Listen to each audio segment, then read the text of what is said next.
Recently, I went to go see Sinners, and like I said previously, it was an amazing watch. But another thing that stuck out to me was the sense of allyship. There's so much to dissect in this film, but the thing that stood out to me is how in a couple of moments in this film, you're tempted to believe that there is solidarity between this Irish vampire and Black people, but you realize very quickly that the colonized becomes the colonizer. And I believe that Remmick is one of the greatest liars of them all in this movie, and the false sense of allyship that he gives. Hey guys, it's your girl Devorah, student singer-songwriter, and everything else in between. Welcome back to my channel where I talk about my favorite movies, TV shows, and books. And today we're talking about Sinners. At the beginning, while you're watching the film, you're tempted to believe that Remmick is exposing something or perhaps preaching freedom. But even in the first half, you know that his actions contradict his words. Remmick proposes quote-unquote freedom, and yet he hunts and chases Sammy and destroys everything that he loves and everyone around him, sort of imposing the same thing that he said that was done to him.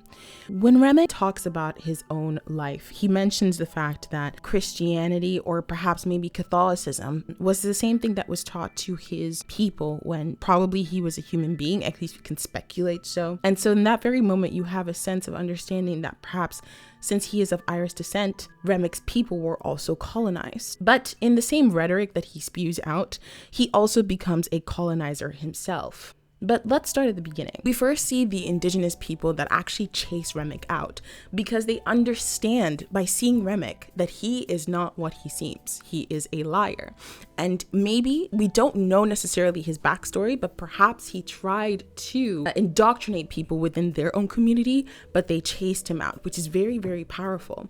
Remmick is what I like to call a colonizer in disguise. He looks for people that are in a vulnerable position and he takes advantage of them. He tried to do that to the indigenous people and it didn't work. So then he looked for his next victims, the Black community. And he came as a false liberator. He promises freedom, power, knowledge, but to what end? I also find it interesting that he decided to pick on members of the KKK and use them as instruments to be able to get into the juke joint. Another disturbing moment that stuck out to me was the usage of the song Pick Poor Robin Clean. Not only is it an extremely creepy song, but it's also foreshadowing of what Remmick plans to do with Sammy. He picked his whole entire family, friends, and his whole circle clean. He picked everyone clean. And I find it interesting that that song would eventually become foreshadowing, not to mention that they would sing it in their most menacing moments, showing Remmick's true intentions in the music. I find it interesting that it is the Black community that he uses for their talent. He wants Sammy's voice, he wants Sammy's spiritual gift, but he also understands that the Black community comes with their own spirituality and their own power. And he doesn't go to the white community to get that same source. You could also take this on a physical level as for people who have a white savior complex, who go to other marginalized groups offering to help them, but instead are just doing it for their own personal gain and their own personal wealth. He also exploits pain. He's feeding on the community who are questioning faith, hope, and what their lives truly mean. He picks people who are right in the line of sinners. Notice how he doesn't go to the church, but instead goes to the juke joint. He doesn't go to an organized group, but rather goes to the outsiders, the people who live quote-unquote sinful lives, the people who question things, and he exploits their pain. We also see him do this with Mary. When Mary is lured in by them, not only by the music, he also exploits her pain in the fact that she's looking for longing after her mother has died. In having that discussion, he's able to lure her in before they kill her. And while he does preach anti-colonial rhetoric, Remmick himself is a sort of colonizer, trying to build his own race so that he can be in power of it. The only reason why he truly wants Sammy's gift is to access the other worlds, the other spiritual worlds for himself, for his own selfish gain. But he disguises this as a great offering, as a great opportunity to Sammy. Meanwhile, that is truly a lie. Because being a vampire is not a great thing to be. You never have access to the sun. You can't see your own family. You must feed on other people to survive, and you must feed and share and spread this parasite. That in itself is not a gift. He literally drains out the soul, the culture, the people, the essence of others within the community. And yet he repackages this image and makes it seem as if he's giving you a great bargain, which is a complete lie. And I think it's very powerful that the Native Americans are able to see through this and expel him, which tells us the tale of spiritual discernment and vigilance. And we can see how Remmick, even though his rhetoric is powerful, his actions are the opposite. What happens when people become vampires? They become literal soul suckers. They destroy everything in their path. They also cannot emote the same way because they are dead.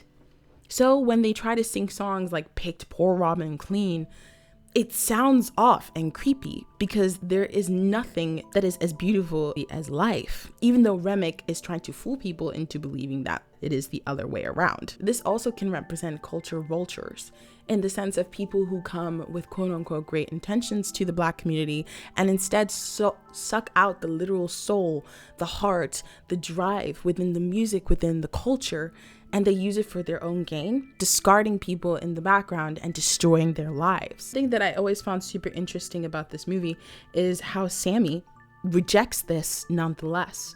In the scene in which both of them are fighting, and it also looked, by the way, as if Sammy was getting a very interesting baptism when he calls on God and he says the prayer. But in that moment, you see Remy mocking him by having all the other vampires enchant the same exact "Our Father who art in heaven" prayer. As they come together and mocked him, it reminds me so much of when I was a child and I used to hear that even the devil has read the Bible and knows what is in the Bible. If anyone has read the Bible here, you know that the devil is not above quoting quotes from the Bible himself.